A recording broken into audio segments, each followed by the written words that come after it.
त्यांनी 10 लाख रुपये घेतले ना तुपामध्ये. 100% मीच आहे. काय सांगायचं तुम्हाला. भेट देण्यासाठी आता सक्रिय झाले म्हणजे भाऊसाहेब वागचौरे ते मोठ्या प्रचार कसं पाहतोय आता तिसऱ्यांदा फाईट होती. मी राजकीय याच्यामध्ये बोलणार नाही जास्त. मी 10 कोटी रुपये मला दिल्लीमध्ये स्टिंग ऑपरेशन झालं, मला 10 कोटी. आम्ही सांगितलं की मी काय एजंट नाही, मी स्वाभिमान आहे. तुमचं काम असेल तर काम करून देईल. आम्ही तुम्ही दलाली फिलाली करत नाही. त्यामुळे मी 10 कोटी नाकारणार आहे. ते बोलले पूर्ण खर्च करतो, आमच्यासाठी काम कर. आणि त्यांनी 10 लाख रुपये घेतले ना तुपामध्ये. 10 कोटी घेणारा पाहिजे का 10 कोटी नाकारणार पाहिजे, मतदार ठरवतील. आम्ही कधी खोटं बोलत नाही. आम्ही एक सांगतो, काम होणार असेल तर सांगतो काम होणार आहे. आम्ही नाही होणार तर नाही बोलतो. तो नाही बोलतच नाही.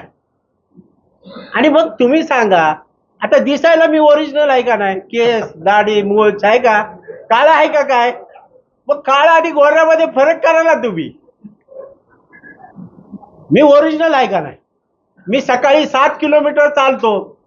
मी पैलवान पण आहे. मला माझ्या वडिलांनी एक पैलवान करण्यासाठी एक म्हैस आणली होती. मी चुकून मुंबईत गेलो परत दुसरी सोडूनच. माझं आग आहे जरा पैलवानचं. त्याला वाटलं तर मी ठरवलेला कार्यक्रम आहे आणि ते कार्यक्रम पक्षाचा कार्यक्रम असल्यामुळे मी गेलो.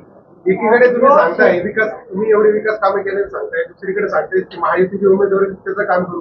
म्हणजे अद्यापही पक्षांकडून तुम्हाला तुम्हीच उमेदवार असता असं निश्चित 100% मीच आहे. काय सांगायचं तुम्हाला.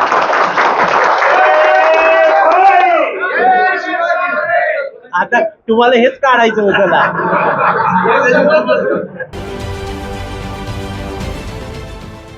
देश विदेशातील प्रत्येक घडामोडींचे लाईव्ह अपडेट मिळवण्यासाठी आता साम टीव्हीच्या सर्व सोशल मीडिया प्लॅटफॉर्मला लाईक, फॉलो आणि सबस्क्राईब करा.